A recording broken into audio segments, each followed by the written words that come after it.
Supreme court ने एक ऐतिहासिक फैसला दिया है जिसमें धर्मांतरण करने वालों को एससी और एसटी का फायदा अब नहीं मिल पाएगा। सुप्रीम कोर्ट में ये फैसला अदालत न्यायाधीश श्री न्यायमूर्ति प्रशांत कुमार मिश्रा जी और न्यायमूर्ति मनमोहन जी ने दिया है। आपको मैं बताना चाहता हूँ, न्यायाधीश श्री न्यायमूर्ति प्रशांत कुमार मिश्रा जी हमारे छत्तीसगढ़ रायगढ़ के ही रहने वाले हैं और ये ऐतिहासिक फैसला देने के बाद चारों ओर इसकी चर्चा है। आइए मैं आपको विशेष जानकारी इसके बारे में आगे अवगत कराता हूँ। मैं आपको पूरा सारांश एक बताना चाहता हूँ। भारत के उच्चतम न्यायालय ने आंध्र प्रदेश उच्च न्यायालय के उस फैसले को बरकरार रखा है जिसमें एक ईसाई पादरी जो मूल रूप से अनुचित जाति से थे, उनके द्वारा एक दर्ज कराई गई आपराधिक कार्यवाही को रद्द कर दिया गया।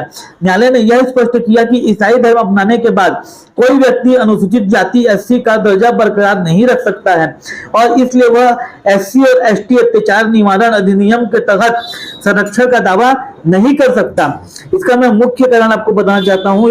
सुप्रीम कोर्ट ने और ये भी कहा है कि संविधान अनुसूचित जाति आदेश 1950 के अनुसार केवल हिंदू, सिख या बौद्ध धर्म वाले व्यक्ति को ही अनुसूचित जाति का सदस्य माना जा सकता है। ईसाई धर्म में धर्मांतरण किसी अन्य धर्म जैसे ईसाई धर्म में धर्मांतरण के क्षण से ही व्यक्ति का अनुसूचित जाति का दर्जा समाप्त हो जाता है। और एक चीज आपको बताना चाहता हूँ, धर्मांतरण के बाद अगर कोई व्यक्ति वापस हिंदू धर्म में आता है तो ये चीज उसमें जरूरी उसको करना पड़ेगा। यदि कोई व्यक्ति वापस अपने मूल धर्म में आता है तो उसे यह साबित करना होगा कि वह मूल रूप से अनुसूचित जाति का था, उसने वास्तविक रूप से पुनः धर्मांतरण किया है और पुराने धर्म को पूरी तरह त्याग दिया है, उसके मूल समुदाय ने उसे स्वीकार कर लिया है। ये चीजें उसको फॉलो करनी पड़ेगी, उसके बाद ही उसको एससी और एसटी का फायदा मिल सकता है। अनुसूचित जाति एसटी की स्थिति में एससी के विपरीत एसटी का दर्जा केवल धर्म पर आधारित नहीं है, यह उनकी जनजातीय पहचान, रीति रिवाजों और सामुदायिक स्वीकृति पर भी निर्भर करता है। मामले में मुख्य तथ्य कुछ इस प्रकार के थे। अपीलकर्ता चिंददा आनंद मूल रूप से मदिरा समुदाय एससी से थे, लेकिन वे पिछले 10 वर्षों से पादरी के रूप में काम कर रहे थे। उनका दावा था कि आरोप लगाया था कि प्रतिवादियों ने उन्हें साथ मारपीट की और जातिगत अपमान किया था।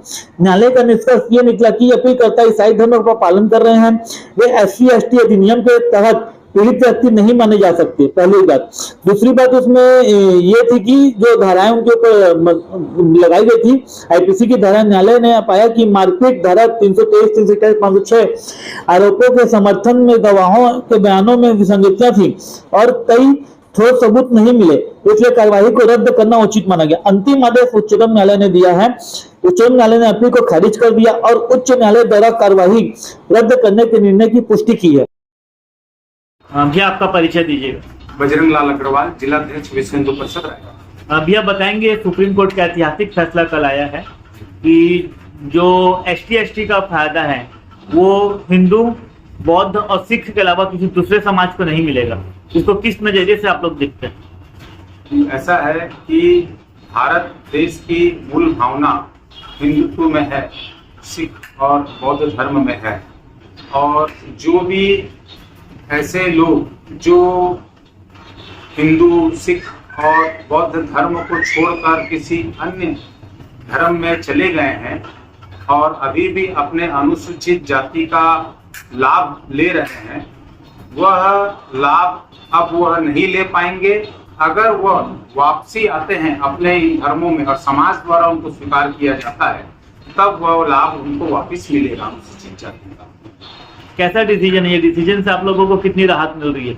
यह डिसीजन पूरे हिंदू समाज के लिए एक मील का पत्थर साबित होगा, क्योंकि इससे आगे चलकर धर्मांतरण पर काफी हद तक अंकुश लगेगा। ऐसे लोग जो अपने लाभ के लिए धर्मांतरण करते हैं, ये लोग अब धर्मांतरण नहीं करेंगे और काफी हमको ऐसा उम्मीद है कि बहुत सारे लोग अब वापस अपने धर्म में आएंगे। धन्यवाद।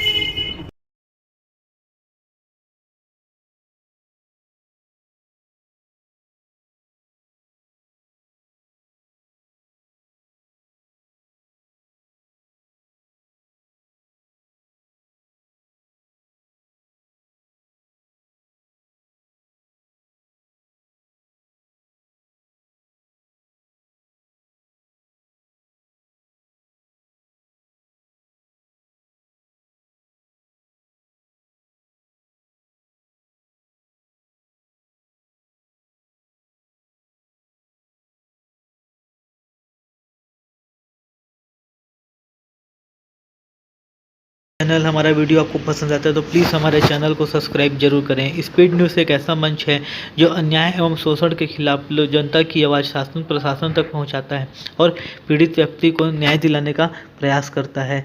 इसी के लिए हमारे चैनल को प्लीज़ दोस्तों सब्सक्राइब जरूर करें प्लीज़।